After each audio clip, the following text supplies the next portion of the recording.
Ciao a tutti e bentornati in un nuovo Learnmas. Se non conoscete Learnmas, si tratta di un progetto in cui pubblico un video al giorno, da lunedì al venerdì, per il mese di dicembre fino al 25 dicembre. Nel Learnmas di oggi impareremo una differenza molto importante. La differenza in questione è la differenza tra alla fine e finalmente. Entrambi in inglese si possono tradurre come finally, anche se hanno delle sfaccettature un po' diverse. Alla fine si può tradurre come finally, ma si può tradurre anche come in the end. Alla fine, nella maggior parte dei casi, si usa quando vogliamo dire che qualcosa succede come ultima cosa, dopo una serie di eventi. Per esempio, alla fine della settimana faremo un quiz. Alla fine della settimana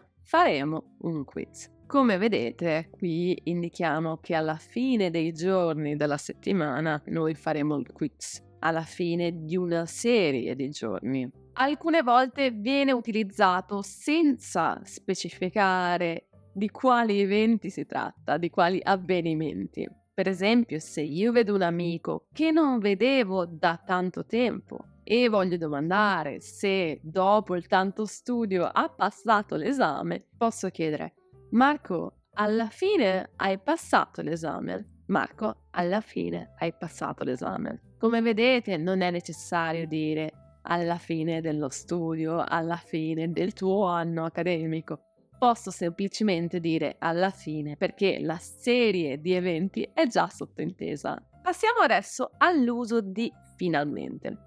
Finalmente, in qualche raro caso, si utilizza come alla fine, per dire l'ultimo di una serie di avvenimenti. Però è usato davvero poco in questo modo. Finalmente lo utilizziamo soprattutto quando vogliamo dire che qualcosa accade dopo un periodo di attesa, dopo che qualcosa che noi stavamo aspettando finalmente succede o è successo. Per esempio, finalmente ho trovato lavoro. Finalmente ho trovato lavoro.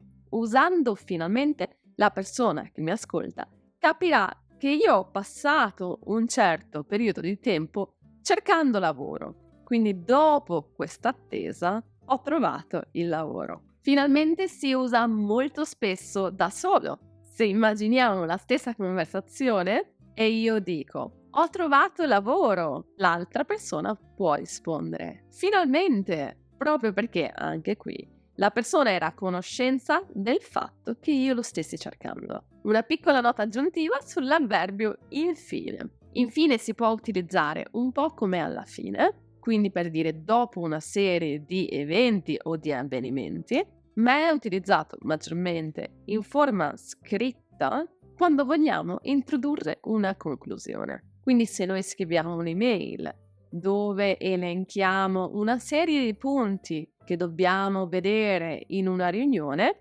possiamo concludere l'email dicendo: infine dobbiamo stabilire il budget per il prossimo anno.